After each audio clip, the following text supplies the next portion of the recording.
The hard work is to get from the ideas outside to final products at the end. And maybe that's the hardest part of innovation. Some might say that ideation is the hardest part. Well, let's just say it's all hard.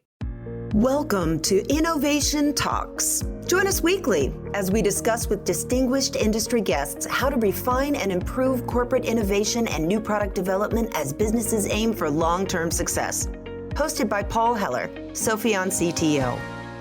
If you're looking for additional information around new product development or corporate innovation, sign up for Sopheon's newsletter where we share news and industry best practices monthly. The fastest way to do this is to go to Sopheon.com, that's Sopheon.com, and click the sign up and stay informed box. When we use the word innovation, what do we mean? Many people think it is ideation. It's that upfront process of coming up with really great ideas and talking with people, maybe involving multitudes of other organizations, open sourcing ideas on the internet. That's real innovation. But is it? I don't think that's the total scope of innovation. I think innovation is much bigger than that. A question I would ask is, can I generate ideas without innovation? So let's say I want to use an ideation tool.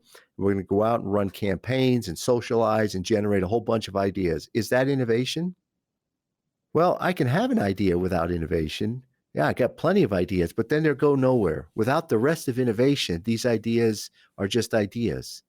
In fact, the hard work is to get from the ideas outside to final products at the end. And maybe that's the hardest part of innovation.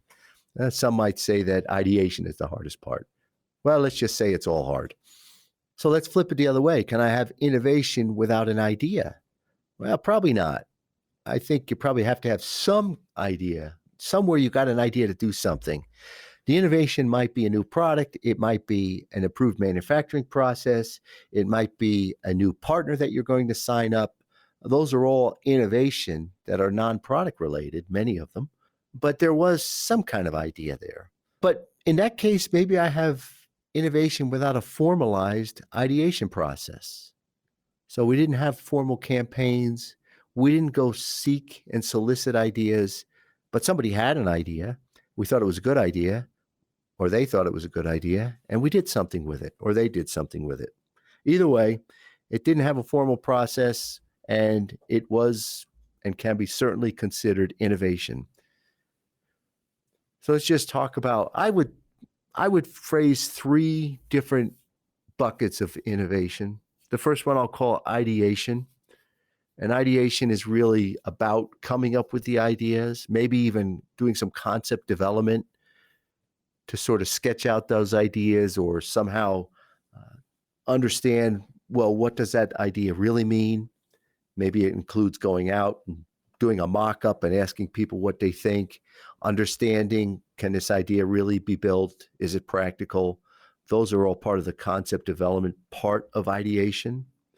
So the first bucket would be ideation. The second bucket is realization. And I think this is very important. Once I've got an idea, let's say an idea for a product, I've got to create it. I've got to realize it. I've got to bring it to fruition. And so that's a whole set of innovation that has to happen to get something as a result of an idea that I had. And then finally, I'd say the third bucket is execution. So now we had an idea. We realized it. Let's say it was an idea for a product and we made the product, we created it. Now we have to do something with it. We have to get it in the market. We have to sell. In other words, we have to make the ideation real. And then finally, the loop back. So now we've executed, we're in the market.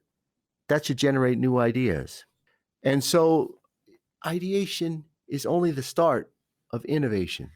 And innovation is so much more. And in some companies, the hardest part might be developing the product. In other companies, the hardest part might be launching the product. And then after I've launched it, how do I continue following on? In the software business, we're seeing more and more emphasis on customer success. I created a software product. How do our customers get successful in using it? So just simply creating the product alone is not enough. That's not the ideation that we need. We need more. The ideation continues long after the product was completed and launched. And then we continually go into new extensions, new enhancements. We get new ideas. We understand how our customers are using a product. And we, oh, there's a great idea. Or maybe they give us an idea. And we just keep looping around. And then we have to take that new idea. We have to create it, realize it. We have to execute. We have to deliver it. We have to make it real. We have to make our customers successful. And then we loop back. And that type of loop, that feedback loop, is really across all innovation. And you can see that ideation is just a piece of it.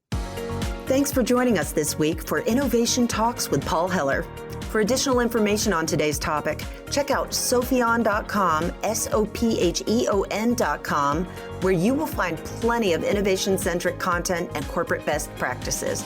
If you'd like to discuss anything with Paul or would like to get in touch with the show, email us at talks@sopheon.com.